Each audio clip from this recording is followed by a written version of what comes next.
Boa noite, eu sou Mario Linhares, esse é o TV Onda Azul Entrevista, diretamente aqui pela TV Onda Azul. Hoje nós temos um convidado internacional, diretamente do Renaissance de São Paulo, do Hotel Renaissance de São Paulo. Eu vou receber os maiores especialistas em sustentabilidade e também em ciência e tecnologia. Ele realiza anualmente o maior evento em sustentabilidade na indústria, e esse ano vai acontecer na Tailândia, em Phuket Island, e vai contar com 10 prêmios Nobel e mais 600 cientistas de 80 países. Eu tenho o prazer de receber aqui o Dr. Florian Kongoli. Boa noite, Dr. Florian Kongoli. Good evening, Mario. A pleasure to be with you. Good evening also to all viewers of TV Onda Azul.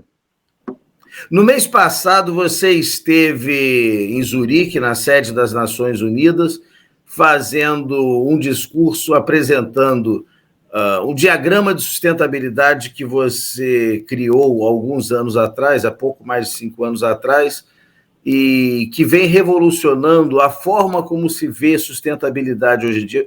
Como foi essa experiência? Como foi ter esse reconhecimento pelo maior organismo de nações do mundo?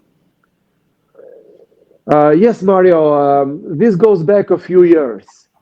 The first concept of sustainability was defined in Rio de Janeiro in 1992 at the famous United Nations meeting. And then with the time, the word that nobody was familiar with started to become so familiar with many people, and everybody wanted to put their issue that it was dear to them. So what they're starting they were putting, for example, somebody was putting the role of the government there. Somebody was saying we have to put the right of indigenous people, or the right of women, etc., etc. So everybody, all these subjects were so good, and there's nothing wrong to try to put their issues that you hold dear in the concept of sustainability. The issue is that this made the concept of sustainability too complicated. Why? Because the criteria and the actors and the goal were mixed together in the same bag without a clear definition. So to clear out this confusion, I thought about a new framework of sustainability. Why this was important? Because I divided criteria from the goals and from the actors, and this is very important. The criteria of sustainability stay the same. There are 3: environmental protection, social development, and economic development. Simultaneously achieving these 3 goals, and we are sustainable. However, who are the actors that make possible to achieve the sustainability or damage it? And this is our contribution. The 3 major factors that include anyone are science and technology, is government and management, and also education and civil society. These are the 3 big actors, which we say there are 3 pillars. The 3 pillars that form a table of 3 pillars. One of the pillars falls, the entire table is destroyed. So we don't have sustainable development. This is the new Flogen sustainability framework in a form of a table of 3 pillars. The 3 pillars are equally important. Anyone goes off, the entire structure falls down, and only these 3 pillars, in cooperation with each other, equally important, can achieve sustainability or can destroy it. So this is a major development in the concept of sustainability, and this helps clear out the huge confusion that started to become and to become so usual everywhere. People were not able to define, to make a clear definition, and the words was being used in an inflationary way. So we know that the 3 pillars includes everything. Government and management includes the government role, includes the legal, the judicial system, includes management of industrial companies, includes everything. It's a very important pillar. On the other side, what the most important for us, where we should start is science and technology. Any development there falls under on this pillar. And on the other side, we have education. Without education, we cannot do anything, because we prepare future generation through the education. And so civil society has a major role also, which falls under education, because it helps education system to educate, to a kind of continuous education of the population of sustainable development. So it is a very simple concept, a table with 3 pillars, holding the 3 criteria of sustainability, and there is no confusion anymore. Everything is clear. Na abertura, eu falei sobre sua participação na abertura do Ano Internacional do Vidro, em Zurique, na Suíça, nas Nações Unidas, e essa foi a primeira vez que as Nações Unidas fizeram uma reunião voltada exclusivamente para cientistas falarem de sustentabilidade, especificamente em uma indústria que é conhecida por questões ambientais, né? A indústria do vidro. Como foi essa experiência de ver as Nações Unidas reconhecendo o trabalho de cientistas, de engenheiros, inclusive com o tapete vermelho, uma coisa que é uma marca registrada nos eventos que você organiza? Yes, it is really significant. The United Nations General Assembly voted in a specific, subject related to science, and declared 2022 as an International Year of Glass, and landed the name on it, United Nations International Year of Glass 2022. Very significant, because the first time,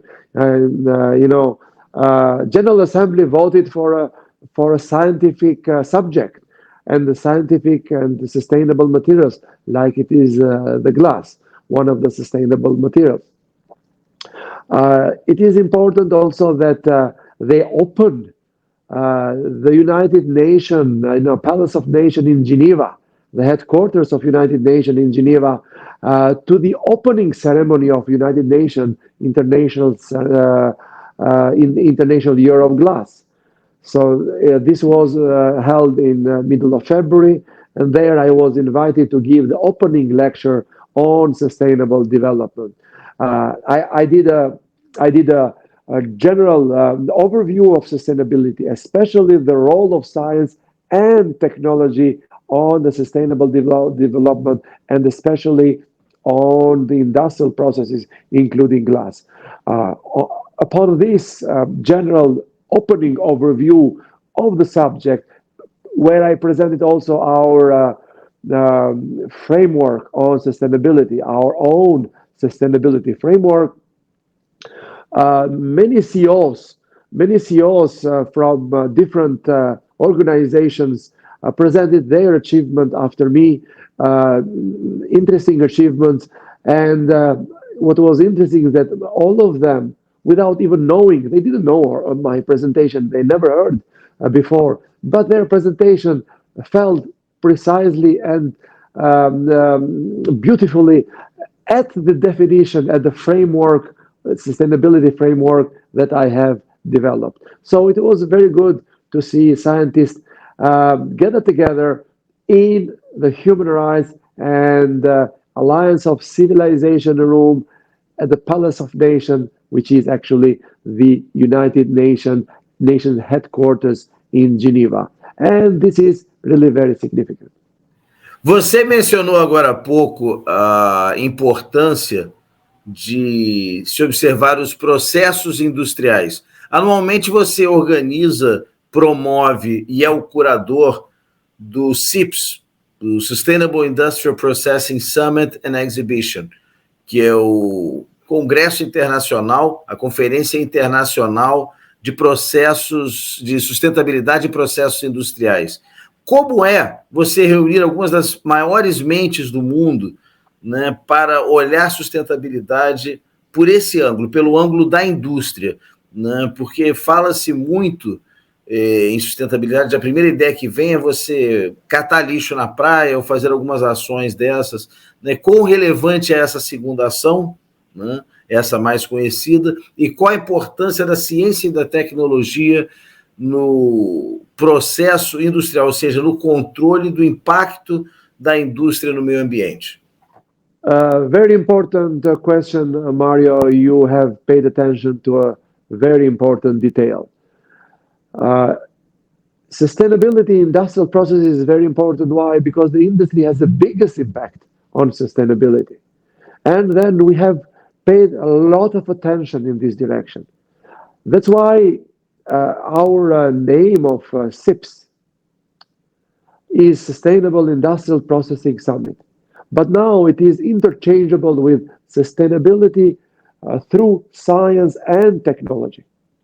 Why? Because our goal is to achieve sustainability through science and technology, and primarily in the industrial processing, which has the biggest impact on sustainability, but not only in the industry. That's why we have 40 to 50 specific scientific deep conferences during SIPS. Every means and every initiative that deal with sustainability are important. Everybody is important as long as we are going to achieve sustainability. However, we should pay too much attention first on those that have the biggest impact, which is the industry, but at the same time, to the means that affect the most, that are the most effective one to achieve the sustainability. And this is for us the science and technology, which was one of the pillars of our sustainability framework. There we have to start it as a matter of priority. Although three pillars are equally important, but the science and technology give the solutions. So collecting garbage, recycling materials, these are all important. But we are concentrating in SIPS at the role of science and technology in achieving sustainability, because science and technology has the biggest impact compared to all other means. So science and technology has to be first, in cooperation with all other means. So that's why we have 40 to 50 symposia, depending on the year, and they create synergy between them, and they find it one of the best events in the world where the synergy is created and multidisciplinary projects are created at every single year. So everybody is happy exactly because of this. Okay. SIPS in Phuket, Mario, will be held from 27th of November to 1st of December 2022. It is just the beginning of high season in Phuket, and at one of the best hotels, seaside hotel in Phuket, in Hilton Arcadia Phuket Hotel. These best places we choose are a gift for scientists and engineers. They are 5-star hotel by the seaside, but we have very good deals, and the scientists and engineers pay as they are paying for 3 or 4-star hotels. We have a record of 9 Nobel laureates attending from various countries around the world. We have 2 previous presidents of American Chemical Society. We have the current vice president of European Research Council, and we have various presidents of different universities around the world, including Professor Subra Suresh, which currently is president of NTU in Singapore, but he used to be for a long time director of National Science Foundation in the United States, one of the biggest foundation funding fundamental science in the world. So it's one of the best conferences. Actually, every year we achieve high level SIPS conferences. So this doesn't make any exception. We are always in the growing path, and is promising to be one of the best again. Every year we are saying the same thing. It's promising to be one of the best, and every year we raise the bar, and always we raise the goals, and basically every year we have achieved bigger goals and better SIPs in all different directions. Você comentou agora sobre essa relação com diversos cientistas, né? Só lembrando, anualmente você reúne algumas das principais mentes do mundo, são 600 cientistas, entre eles sempre, agora em Phuket Island, 9 vencedores do Prêmio Nobel.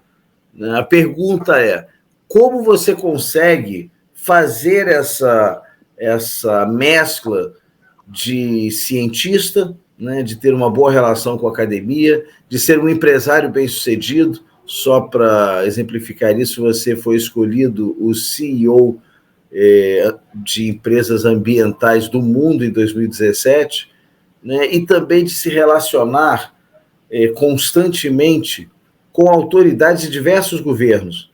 Como é que é fazer essa transição dessas três coisas, ou seja, se relacionar com autoridades, se relacionar com cientistas, com a academia e ter essa vida profissional como empresário de sucesso? Well, the short answer is I do not know. I just do it. But if I reflect a little bit of what you are saying, basically I am a cross-cut of all this that you mentioned. And not intentionally, it has come to me just in a natural way. Why? In the beginning,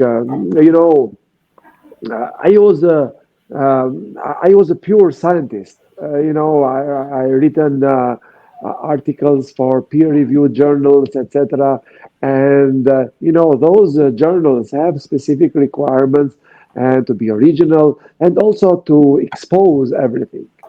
But when you have also a research institute, and you are directing a research, applied research, it's very important. The academia in the university make fundamental research. Most of it is funded by government, funded by public organization, and as such, the result of this is publication in a peer-reviewed journal and are open to everybody. However, when you are a private applied research institute, you are being funded by industry. And industry work in a competitive environment. And in this direction, you are not anymore free to publish in the open all your research because you have confidentiality agreement, and this is perfectly legal and understandable. So we are in the middle. We do fundamental research in cooperation with university. We fund many universities to do some research for us, and we do our own research using their basic fundamental data to apply our research to the industry. And being in the middle, you have to be. We publish. I have more than 200 papers published, but the academic papers differ from industrial papers or the papers that are in between. If it is industrial paper, you are not supposed to expose everything because you have to respect the clients. But on the other side, we have to say something about the research. So it's a golden cut between.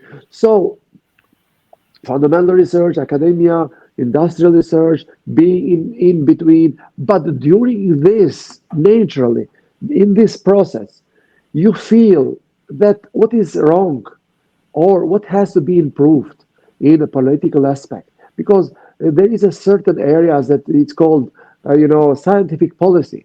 Where the government needs advice in what field we should be going through, and in what is the best area, what is the most specific area that we have to consecrate more funding. On the other side, is the one that is called the part of the social development, but not as such in particular, because social development helps science and technology. So this made us, as a necessity, we created SIPs to serve this purpose. If I could, concentrate in a simple term, it kind of, sustainability framework concentrated in me. You need all of this to be sustainable. You need science, basic and applied. So that's why we have science and technology as one of the pillars. Há 2 anos, a Organização Mundial de Saúde decretou que a Covid-19 causada pelo vírus SARS-CoV-2 havia se tornado uma pandemia. E logo em seguida, 2 semanas depois, você escreveu um artigo que falava das falhas dos governos espalhados pelo mundo, em todos os mundos, no enfrentamento dessa pandemia. 2 anos depois, o que você pode dizer do seu artigo, detalhes do seu artigo, e o quanto dele você acertou? Well, the article was, was written around within 2 weeks, when there was the first measure to close the entire society because of COVID. I was thinking how this can happen, to close the entire society for a virus. And, the same method was used in 100 years ago, in 1917, where the only measure at the time was to close the entire society.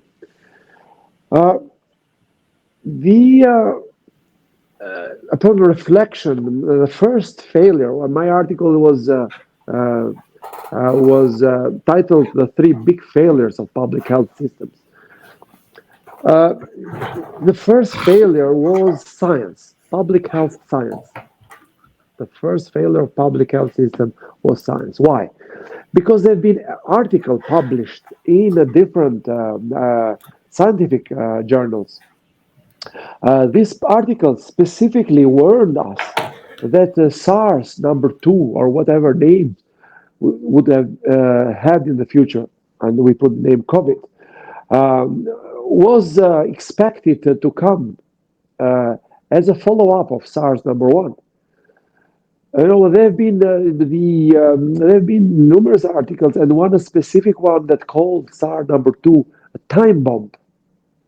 I mean, these are fundamental articles, and the public health system didn't pay too much attention on those. So what is important is that when SARS-1 was fought through isolation. Fortunately enough, it didn't distribute around the world, but the only method was closing the society. And the moment the SARS finished, it was contained, nobody thought about vaccine anymore. Although we had the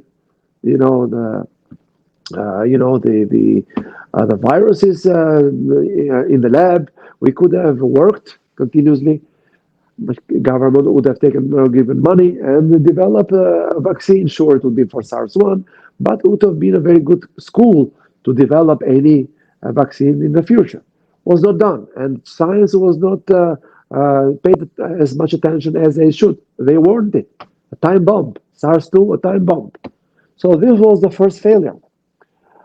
The second failure of public health system was the method how they dealt with the virus, the so-called COVID. the virus is SARS-2, but the sickness was called COVID. How they dealt with it? Very badly. The idea, they always worked on it in a reactive way, instead of preventive way. Normally, in general, the medicine is reactive.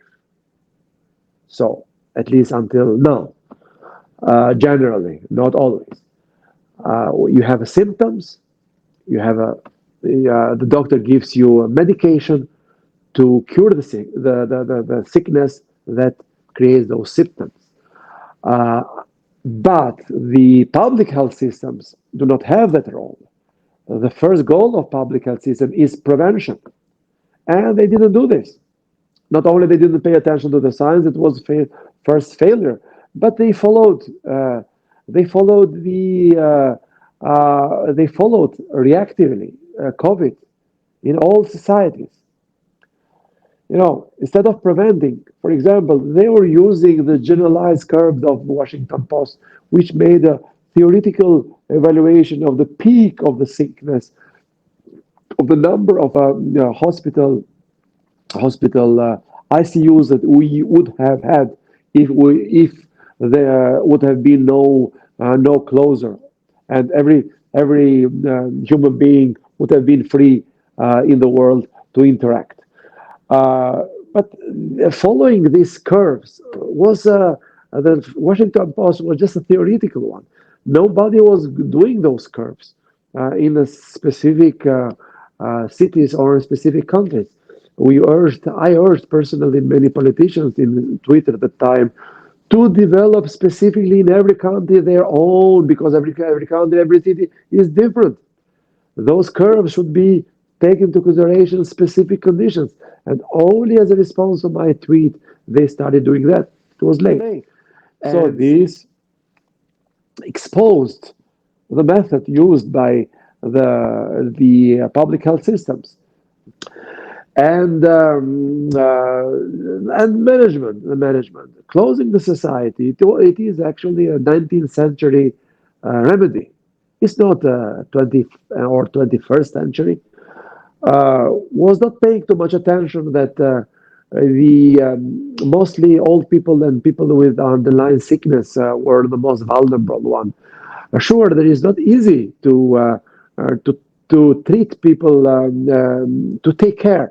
So they were using the term to isolate old and people with sickness. This is not a question of isolation. It's a question of treating them, keeping them in a life of privilege. So we could have saved their life by treating them like kings or like preferred people, by giving them money without working, staying in resorts, isolated because of young people that. The number of sickness and fatalities in young people are very, very few. Sure, there were some, but there are very, very few. So this was neglected.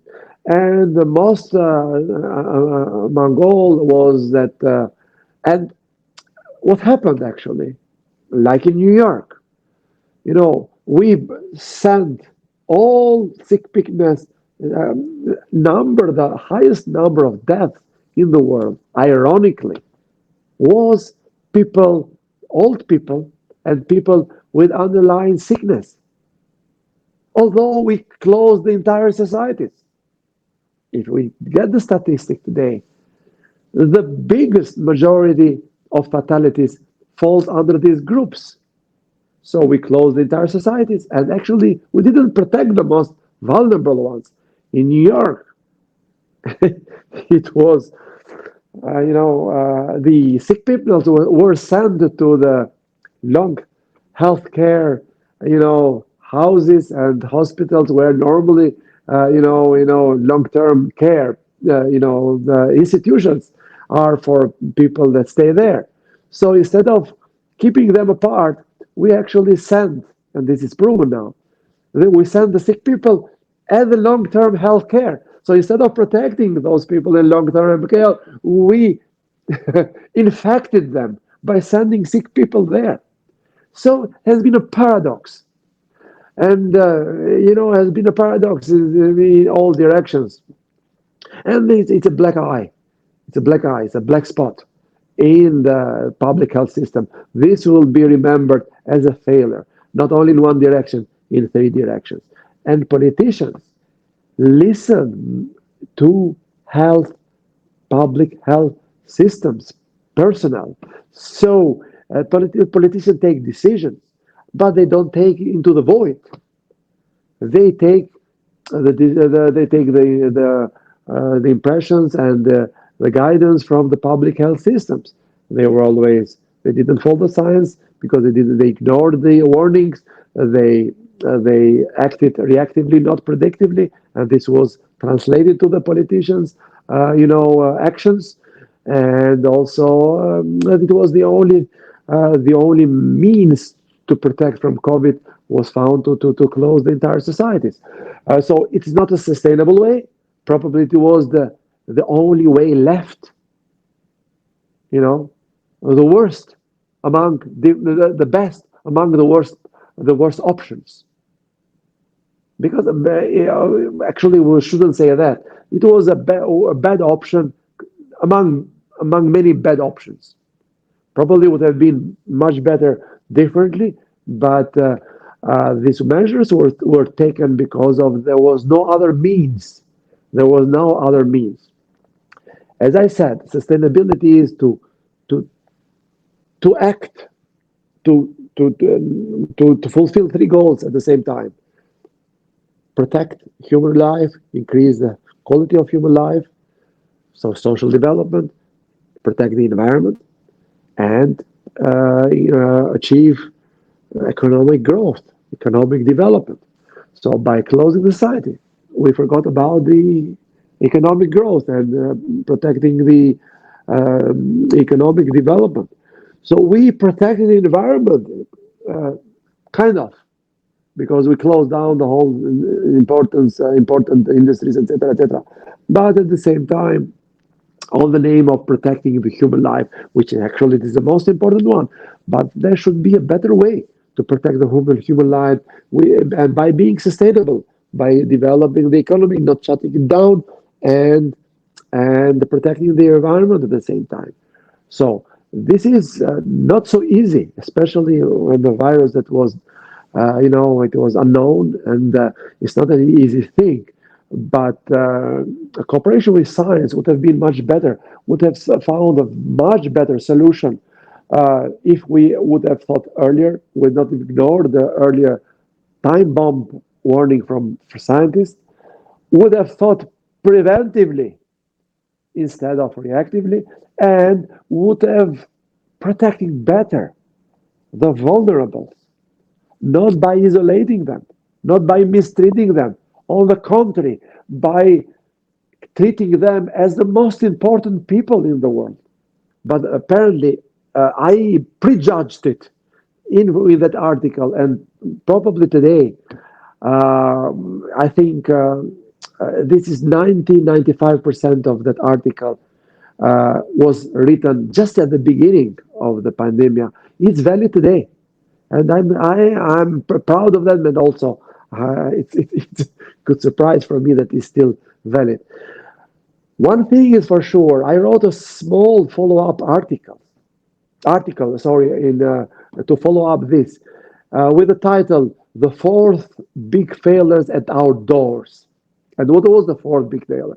It was a question, basically, not an article, but it was a question directly to government and public health system. Okay, we are closing the entire societies. We are giving money free to people. The issue is, can we think long term how we will be able to make up of this free money giving to the entire world without working? How would be able, what service, how we will be able to make this money? How will be able to avoid inflation? How will be able to cut the services?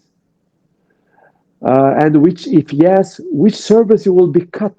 The inflation is skyrocketing around the world. The other question, as I said, is still pending. We are at big deficits, and we have to find a formula, not when it is too late.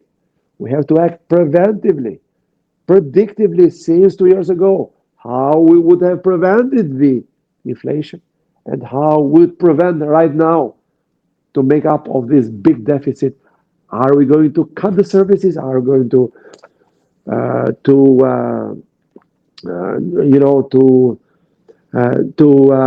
make life of people difficult by cutting all these services to make the money? The money has to come somewhere. So we have to find the golden cut. Dr. Florian, em 2018 eu assisti uma palestra sua no Rio de Janeiro. Você falava sobre como a ciência solucionava, encontrava soluções para problemas que pareciam até então sem solução. Né? E você deu o exemplo de, no século XVIII, Thomas Malthus ter previsto uma grande fome pelo mundo, porque a população crescia em progressão geométrica, enquanto a produção de alimentos em progressão aritmética. Recentemente, agora com a pandemia, nós tivemos uma grande crise mundial, a maior crise sanitária dos últimos 100 anos, e a solução começou a aparecer com a produção de vacinas, diversos projetos de produção de vacinas, né, espalhados pelo mundo, e que começaram a produzir em tempo recorde, a oferecer ao mercado em tempo recorde bilhões de doses de vacina de vários laboratórios espalhados pelo mundo. Hoje nós temos mais vacinas aplicadas que a população mundial. Como a ciência consegue reagir a crises como essa e como a ciência pode colaborar com a nova crise, que é a crise energética que o mundo atravessa? Well, during the peak of pandemic in Spain, one of scientists was saying, everybody is asking a solution and help from science today. But the scientists are paid 1,000 euros per month. So I advise, she said, ask the politician to find the solution of pandemic to Ronaldo and other famous, soccer players, because they are paid $1 million per month. And this expression, speaks mountains. You mentioned Malthus, and not only Malthus, but there are numerous, books written since 1719 in Malthus and others that predicted, disasters in the world, big distresses in the world because the population was increasing in exponential way, and the means of the society was increasing only arithmetically, basically in a linear way. So there have been various predictions that in the near future the world will collapse, will have a food crisis, etc. What was important? All these predictions were not bad. Plus, minus, they were correct. The issue with those predictions is that there was a big issue. The question is, all they predicted that at a certain period in history, the world will collapse, will have a big crisis because of we don't have enough food for the entire population. The issue is we are today in the 21st century, and the world is still alive and never experienced those issues. The question is why? The predictions were correct, plus minuses, and sometimes the population increased even more in higher, proportion compared to the predictions. And still, we didn't have the crisis for the only single reason: science and technology contribution. For example, the green revolution. It is called green revolution, but doesn't have the connotation of today green. It was a series of programs to increase the productivity of food products through different technological, innovation, and this caused that, for example, the food production in India to increase much higher in ratio than the increase of the population. And basically, the scientists that developed this technique got the Nobel Prize for that discovery, and the professor that applied those techniques literally saved India from food crisis. And if you see the United Nations, this is another article I published. If you see the United Nations, data, everybody can see that in my article. The increase of population in the world in different countries has been always around 150 to 100%, but the food products has been from 200 to 400% in different kinds of cereals, etc. So the prediction from various scientists in the world were correct. The issue is that they found a solution outside science, and it was science that literally saved the world with these techniques. I mentioned one example. And what about during this pandemic? The solution was science. It was development of vaccines. Sure, there is a lot of confusion about vaccines, etc., etc., etc.